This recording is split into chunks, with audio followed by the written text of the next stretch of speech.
record is on, audio is working, standing in a good spot. Before we begin, I must make it clear that I am not a doctor, and any and all information shared, be it doses or substances explained, are conspired purely from my own subjective experiences. No part of this video is to be taken as advice or a substance/dosage recommendation. If you personally intend to consume any of these substances to kill a trip that I'll be talking about here, it is up to you to do your own research beyond the restraints of simply this video and to practice standard harm reduction procedure, such as testing for fentanyl or carfentanil contamination using a fentanyl contamination kit, and also standard reagent testing for purity. Again, I do not personally advise the use of any compound. Abstinence is always the best form of harm reduction. However, if you are going to consume something, then you must make sure that you are doing so safely, which is why these videos exist. Anyway, let's get right into it.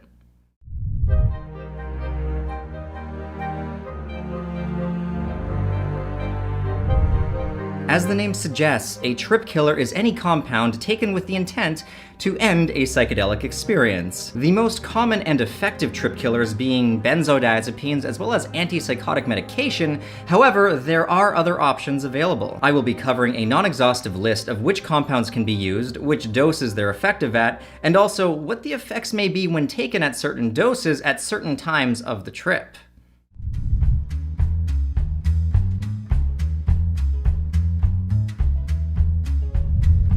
When should you take a trip killer? Well, preferably never. As I've said in the past, a bad trip can unlock a door and show us secreted aspects of our personality or psyche, or things that we need to heal in our life. It shows us stuff that we gotta work on, man. Just shutting that door and killing the trip can often be counterintuitive for our future growth. However, while some psychonauts do swear off ever needing to kill a trip, there is the simple thing of always being safe rather than sorry. Or rather, being safe than sorry. And in the case of a bad trip, being sorry could mean your life. People who have yet to experience the true depths of a real terror trip will be watching, and they really won't realize just how bad things can get. In the beginning, I had what I thought were bad trips. However, once I had my true full-blown nightmare experience, I realized that those weren't real bad trips. They were just challenging experiences in a trip. It didn't hold a candle to what a real horrific nightmare trip can do to you.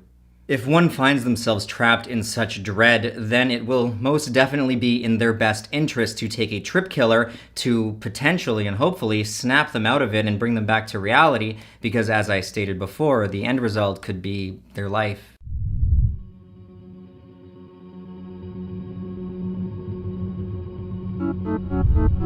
What does a true terror trip feel like? I'm going to try to give you, to the best of my ability, some examples without scarring you for life. Please note though, if you're somebody who's watching this and you're high on weed or, God forbid you're tripping right now, you might want to skip ahead to this time slot after I'm done explaining what a terrifying trip can feel like for your own safety so you don't get launched into one. Psychedelics can bring your most dreadful nightmares into an unforgiving reality. Let's say you wake up, have no idea how you got there, you're in a dark room, strapped to a table, completely unable to move, you turn your head, cock it to the right, much to your horror, you see the person you love deeply, also strapped to a table, only you guys aren't alone. There's a masked menace, a demonic figure, your assailant is hovering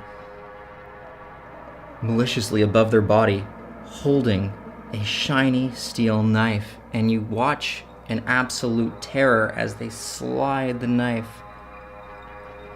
back and forth down their chest. They're not trying to kill them. Oh no, they're just peeling layers and layers of skin off their flesh like strips of bacon, just torturing them. And you can't do anything about it, completely helpless. All you can do is scream and yell and wait your turn.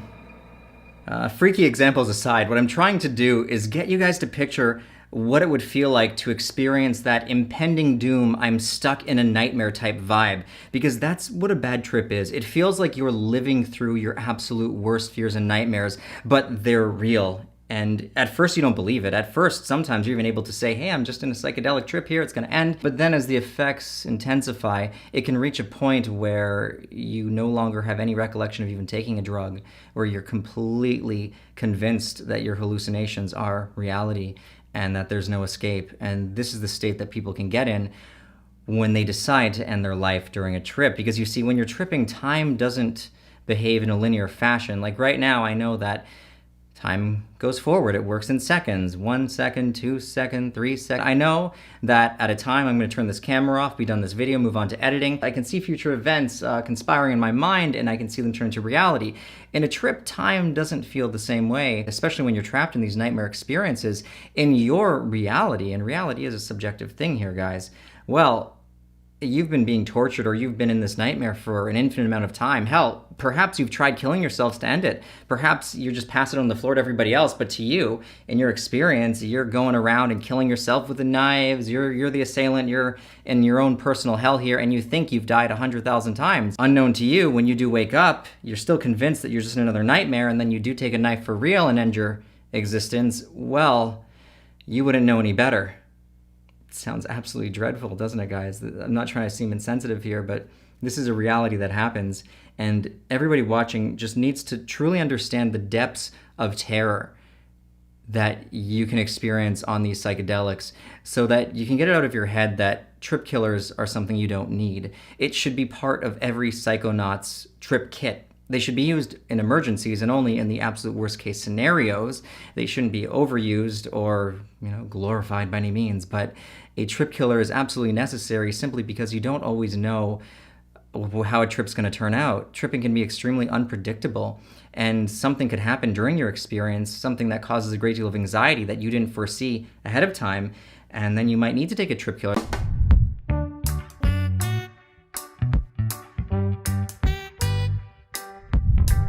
How trip killers work will of course depend on which compound is being used to kill the trip. Benzodiazepines such as lorazepam or diazepam are some of the most common trip killers, as they are what a doctor will most likely inject or administer to you orally if you were, say, presented to the emergency room showing signs of psychosis, i.e. a bad trip. These drugs work to kill a bad trip in a very similar way as they work to help someone who's having an anxiety attack. They have anxiolytic properties, they can be used as a sedative, a muscle relaxant. Pharmacologically speaking, they work by binding to the receptor site and magnifying and, enhancing the effects of GABA in the brain. GABA, as a lot of you guys probably know, is also what alcohol affects, but in a slightly different way. GABA is the inhibitory neurotransmitter. Now, what a lot of you guys really want to know is, how do benzodiazepines work specifically in regards to ending a trip? Like, what is the pharmacology behind, what's the mechanism of action that actually makes you sober up and snap out of it? And more on what the actual trip killing process looks like soon. I'm going to get into a lot of detail and show you guys an example of just what you can expect, because it's not usually just 1 second you're tripping and then boom, oh yeah, I'm sober. Yep, give me the keys, I'm going to drive to McDonald's. Beyond the simple fact that benzodiazepines boost the effects of GABA and calm down the nervous system, I actually don't really know specifically how they work in regards to calming you out of a trip. So I asked Seth, who is the founder of the YouTube channel The Drug Classroom. He's a way more smarter guy than I am. Well, I asked him how it worked. There is a space between two sections of the protein structure making up the GABA receptor where benzodiazepines can attach. Once they do, a lot of excitatory activity in the brain is reduced, some of which would be used by psychedelics to produce their effects, even though psychedelics are not simply excitatory drugs. Yeah. Not sure that really explained a lot. We don't necessarily know how benzodiazepines work to snap a person out of a trip, because we don't exactly know how psychedelics work in the brain. It's one of those mysteries that we're still unfolding. Hopefully we know soon, once the stigma ends and more research is done, and that's where I come in. Let's end the stigma, guys. Yay! Subscribe, like the video, make it shared. Let's end the stigma.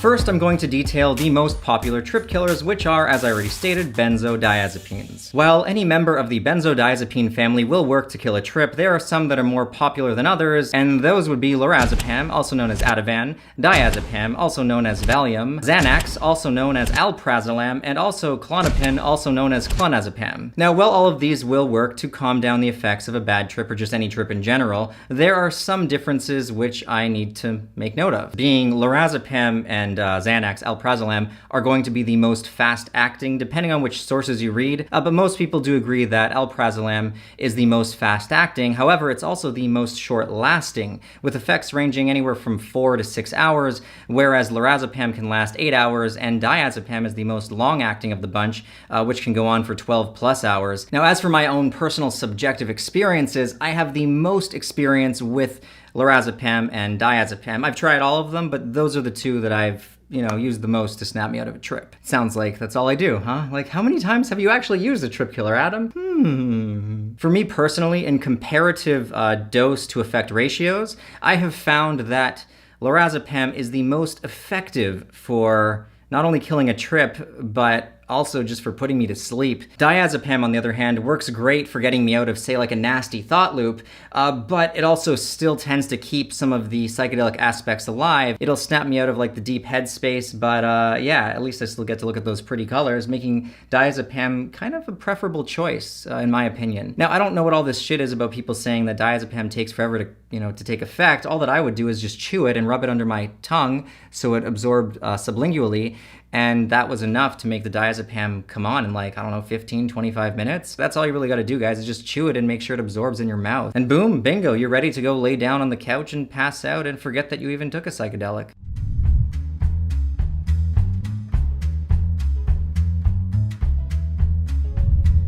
Now, of course, the effectiveness of the trip killer is going to be dependent on one of several variables. One being, obviously, what dose of trip killer you're taking. The second being at what time during the trip you're taking it at. I mean, are you trying to snap yourself out when the effects are most intense at, say, the peak? And of course, also, the effects are going to be dependent on, well, your own age, weight, gender, your own personal tolerance to these drugs. To give you guys a personal example, let's say that I'm at the 4-hour mark of an acid trip. I'm just getting overwhelmed with paranoid thoughts, and I just feel unsafe and like I'm a stranger in my own body, and I just really want to snap out of it. For me personally, all I would need at that point is 5 milligrams of diazepam, and then I'd, calm down and relax.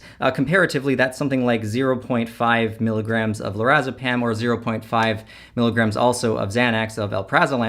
Any dose higher than that, I would find unnecessary at the 4-hour mark. I mean, I could take 10 milligrams of diazepam and it would snap me out faster, or say a whole milligram of lorazepam, but a milligram of lorazepam, for my own body type, that is more likely to make me tired and I'm gonna fall asleep. Anywhere from 1.5 to 2 milligrams of lorazepam and I am gonna be counting sheep for a while, guys. Comparatively, if say I was 2 hours in when the effects were the most heightened and I was just having the worst, come up / peak experience of my life, and I knew that if I didn't end it now, it was just going to lead me into dangerous territory, well, then I would definitely take a milligram of lorazepam or at least 10 milligrams of diazepam, also with alprazolam Xanax, a milligram of that, or maybe even 1.5 to 2 if I was really, really scared, because I would want to ensure that I got out of the nasty headspace and I would want to put myself to sleep. But again, I need to make it clear that the doses I'm explaining here are personal to me.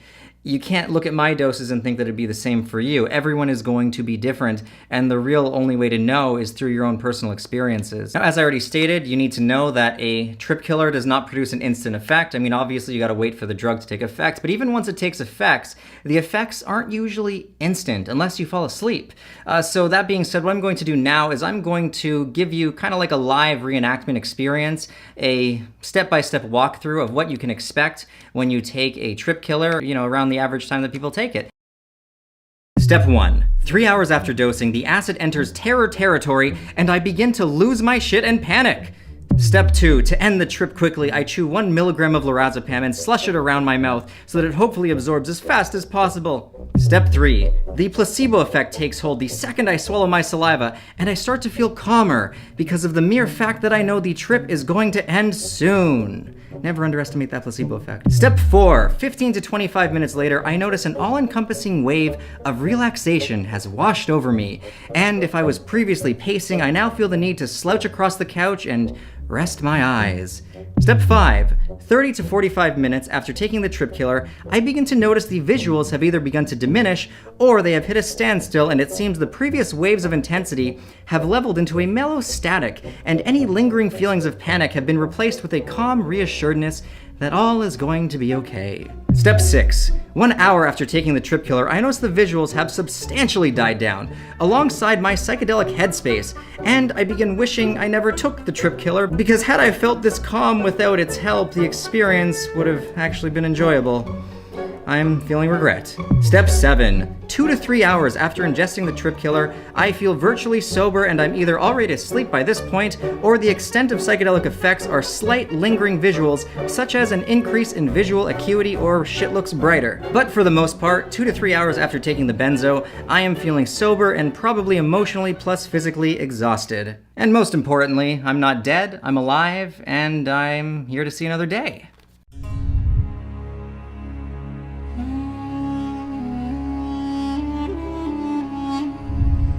Anyone who has an addictive personality, or more importantly, someone who has a past history of benzo abuse, is who I would suggest stays far, far away from benzodiazepines. They do have the potential to be very addictive. Benzodiazepines have some of the most brutal and long-lasting withdrawals out of any drug on this planet. Not only can they last months, but if someone were to say quit cold turkey, just stop their use right away, well, their intent may have been in the right place. Quitting benzos cold turkey can cause death. You can seize to death. Not to mention that I think about 10% of users state that they still felt withdrawal feelings years after they quit. I'm not shitting you, man. That's what Wikipedia told me. And these are just some of the dangers of consuming benzodiazepines. One of the more immediate dangers that risks affecting anyone who takes them, even as a trip killer, is the fact that some benzos, most commonly Xanax, have been known to be cut with fentanyl and carfentanil. In case you didn't know, fentanyl-laced Xanax bars is how Little Peep died. These fake Xannies are designed to fool you. They often look exactly the same as the real thing. You can't tell the difference, guys. That's why you absolutely have to test your benzos with a fentanyl contamination kit, link below. Now, to be clear, it doesn't really matter what trip killer you are using, as fentanyl, well, there's a bit of an epidemic right now, and it's been found cut into everything from meth to cocaine to weed. Yeah, I know, that's absolutely insane, right? But that's where it's been found, meaning you really should be testing all your drugs with this fentanyl contamination kit. It's not just reserved to Xanax. But anyway, before we continue, I need to make it clear again that I am obviously not a doctor, and I can't prescribe you guys or suggest that anyone takes anything. Take all of my advice with a grain of salt and do all of your own research. Just because you heard this in a YouTube video doesn't mean it's necessarily true. You guys need to understand that when you're taking drugs, you're putting yourself at danger. And you have no idea often what's in these fucking pills that you're getting, no matter how trusted your source is, which is why I always suggest to test your drugs. But that's not always enough. Some things can, get by testing, but at least it is your first line of defense.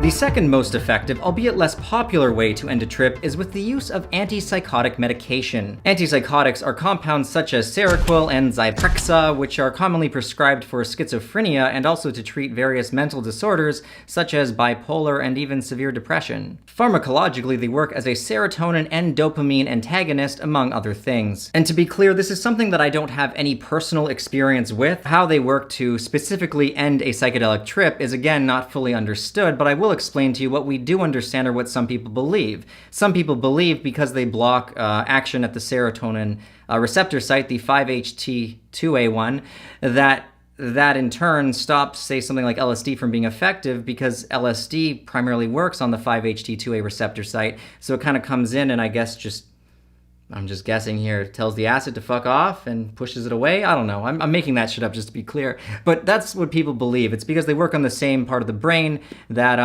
they cause the trip to end. I'm sure someone with more knowledge can explain this way more eloquently than I can. All that I know is that they work to kill a trip, or at least it's proposed to. Can't talk from personal experience, but people online in the various forums and research I've done have stated that they are great at killing trips. That all being said, if you plan to use antipsychotics to kill your trip, you will have to do all of your own research, because this little part of the video is far from enough.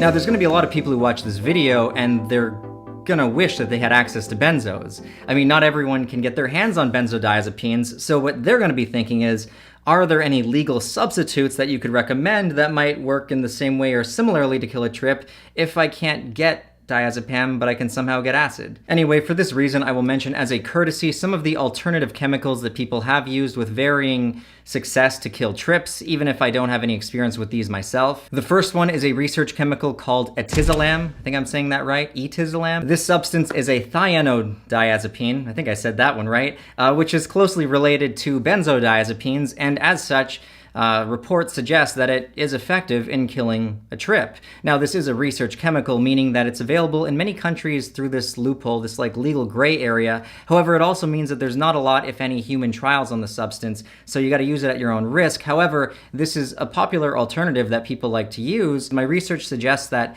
as low as 0.5 to a milligram is more than enough to effectively kill a trip. But again, you got to do your own research to learn more if you are planning on using etizolam. Another compound that people state they can use to kill a trip is a nootropic called phenibut or phenibut. I've made videos on this substance before.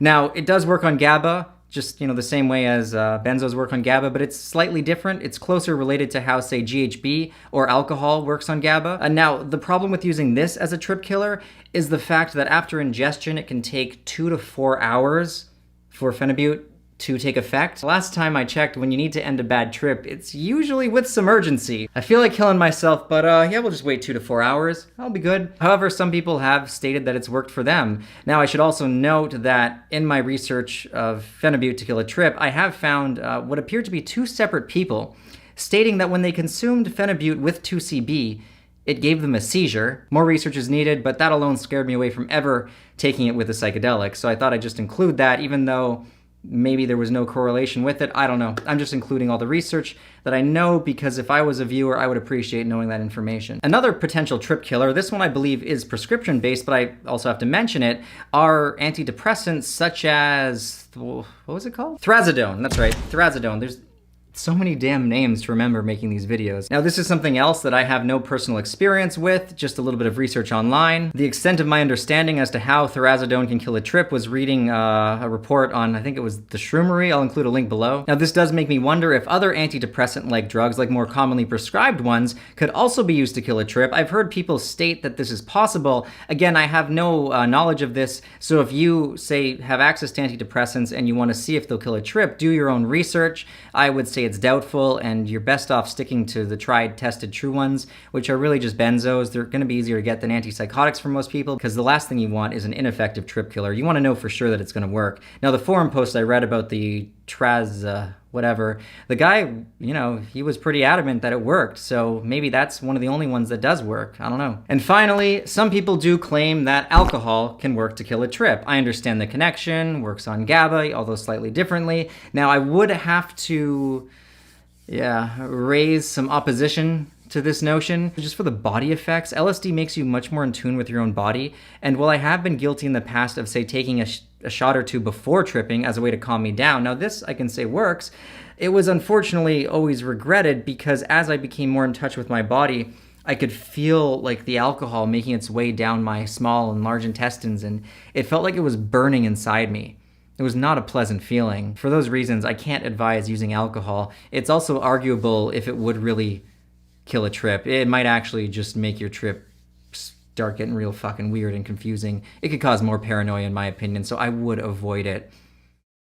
Anyway, that pretty much concludes this video. The only thing that I haven't covered is when you shouldn't take a trip killer. Now, just to summarize quickly, you shouldn't take a trip killer if you are confident that you can make it through the experience without harming yourself or others.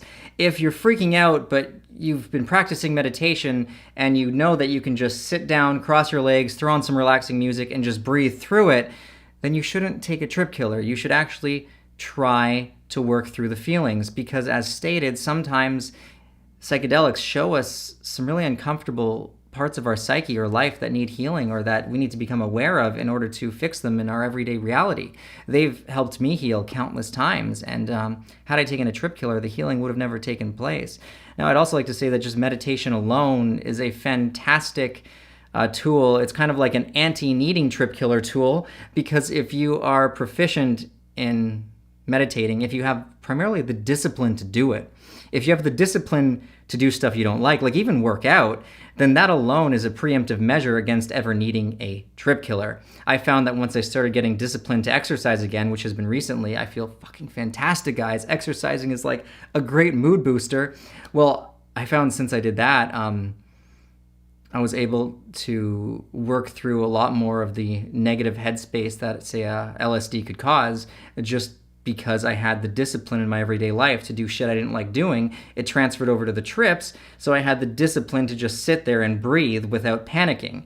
The key is to not panic. Once you enter that panic zone, that's when you for sure should take the trip killer. But if you can prevent yourself from entering that panic zone, then you should be able to breathe through it and it should work itself out. I mean, practicing just basic things that I've talked about many times in other videos that I don't want to get into now because it'll go too long, but stuff like changing the music, changing your environment, being with someone you love and talking openly with them. You know, if you want more information on this, you can follow the links at the end of this video to some of my how-to videos. But yeah, before I continue forever, because I have the tendency to ramble on, I am going to conclude this video. I hope you guys all enjoyed. And if you have any questions for me, leave them below, and I'll try my best to get to some of you guys. Now, I know there are more substances that you can use as a trip killer. Some people suggest taking Benadryl. I don't have any experience with that, nor the time to research it right now. So if you want to research how Benadryl can be a trip killer, go right ahead. If you enjoyed this video, make sure you hit that button that looks like this. Let's help get these videos shared more by leaving comments and leaving thumbs up and all that good jazz and shit. And yeah, I hope you guys enjoyed this. I made this so I can help keep all my peeps out there safe. Anyway, working on some exciting stuff, and I hope you are enjoying this return to past form with fewer effects and the focus being more on the information rather than a fancy show. Personally speaking, I feel fucking great. I love this.